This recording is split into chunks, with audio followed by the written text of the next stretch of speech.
समाजवादी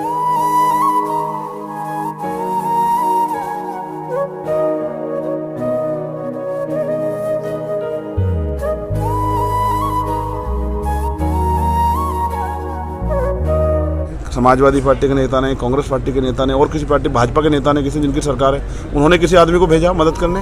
अभी तो चंद्रशेखर पे ताकत नहीं, जिस दिन ताकत होगा ये गुंडे छोड़ के भाग जाएंगे यहाँ से, किसी बहन बेटी तरफ आंख उठा के भी नहीं देखेंगे। ऐसा माहौल आएगा कि हर आदमी खुशहाल महसूस करे। जो अधिकारी कर्मचारी घूस लेते हैं, घूस छोड़ के इंसान बन के काम करेंगे। सुबह दफ्तर में टाइम से पहले आएंगे और टाइम के बाद दफ्तर से जाएंगे। सर कई बार आप कहते हैं कि मेरे पूरे परिवार ने बीएसपी को वोट दिया, उसी बीएसपी के नेता पहली चुनावी रैली की घोषणा ऐलान यही 6 अप्रैल से करने जा रहे हैं। आकाश, मैं उनका स्वागत करता हूं। उनकी रैली में मैं आजाद समाज पार्टी के लोगों को भेजूंगा।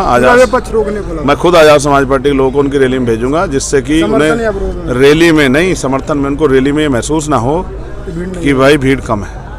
लंगीना की जनता तो मन बना चुकी। उन्होंने बहुत सारे, देखो बाबा साहब ने कहा मैंने रानी का पेट चीर दिया, आज के बाद राजा बैलेट बॉक्स से तैयार होगा। तो थोपने से कोई नेता नहीं होता है। तो समाज देख रहा है कि कौन लड़ रहा है, मर रहा है। बहन जी भी 13 अप्रैल को रैली करेंगे। अगर वो कह दे, याद दे, तो मैं उनके स्वागत में खुद ही चला जाऊंगा।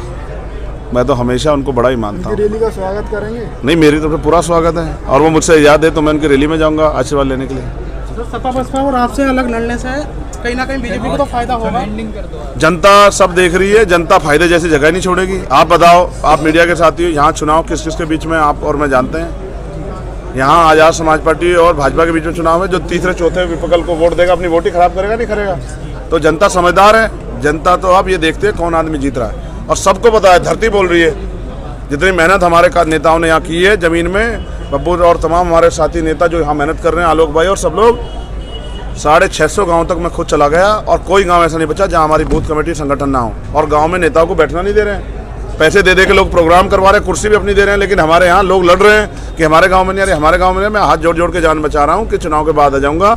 चिंता मत करो, चंद्रशेखर आपके साथ हमेशा रहेगा। मुख्तार अंसारी की डेथ पे अखिलेश यादव ने अपने ट्वीट किया, उन्होंने नाम तक नहीं लिखा, जबकि मुस्लिम समाज उनको बेतहाशा वोट देता आया है। यार मैं वहाँ जाना चाहता था, लेकिन यहाँ जहाँ मैं हूँ, जिन्हें नाम नहीं लिखा अपने ट्वीट, यहाँ मैं जब जहाँ हूँ वहाँ से फ्लाइट की व्यवस्था नहीं हो पाई और बाकी साधन मेरे पास नहीं है कि मैं तत्काल हेलीकॉप्टर लेकर उड़ जाता। तो इस वजह से मैं जा नहीं पाया। मुझे इस बात का दुख है कि एक बहुत बड़ा नुकसान पूर्वांचल के लोगों को हुआ। एक मसीहा ने जो है वो आज दुनिया में नहीं रहा। आजम खां का भी आपने जिक्र किया। हाँ, मैंने जिक्र किया। मैं मानता हूँ उनकी जान को भी खतरा है, हो सकता है कभी भी उनके साथ भी कोई दुर्घटना हो। देखो मैं कहता हूँ, जिसने जो अपराध किया है उसकी सजा उसको कानून व्यवस्था द्वारा मिलेगी। लेकिन अगर गोलियों बंदूकों से बुलडोजर से न्याय करोगे तो फिर न्यायपालिका की जरूरत ही खत्म हो जाएगी। फिर न्यायपालिका को उखाड़ के बाहर फेंकना पड़ेगा, फिर जजों की जरूरत नहीं रहेगी। अखिलेश यादव खुल के साथ उस वर्ग के साथ क्यों नहीं आ पा रहे जिनको कई बार मुख्यमंत्री बनाया? अब ये तो उनको देखना, वो वर्ग भी देख रहा है, समझ पा रहे हैं वो वर्ग। हाँ वो, अरे यहीं देखो आप जाके पता लग जाएगा। सम्मेलन में जाट समाज बहुत ज्यादा आगे आया है। तो आपको इस बात की खुशी है, दुख है? खुशी है। तो भैया तो बहुत अच्छी बात, खुशी होनी चाहिए भाई। जो जानते हैं, देखो किसान ये जानते हैं, मैंने 13 महीने उनकी लड़ाई लड़ी।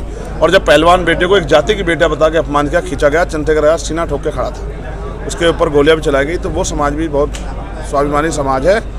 और वो बार बार कह रहे हैं, वो तो कह रहे हैं कि हम एहसान का बदला एहसान चाहो। मैं कह रहा हूँ कि मैंने कोई एहसान नहीं किया, क्योंकि बहन बेटियों के सम्मान की रक्षा करना तो सदियों सदियों देश में चलाया।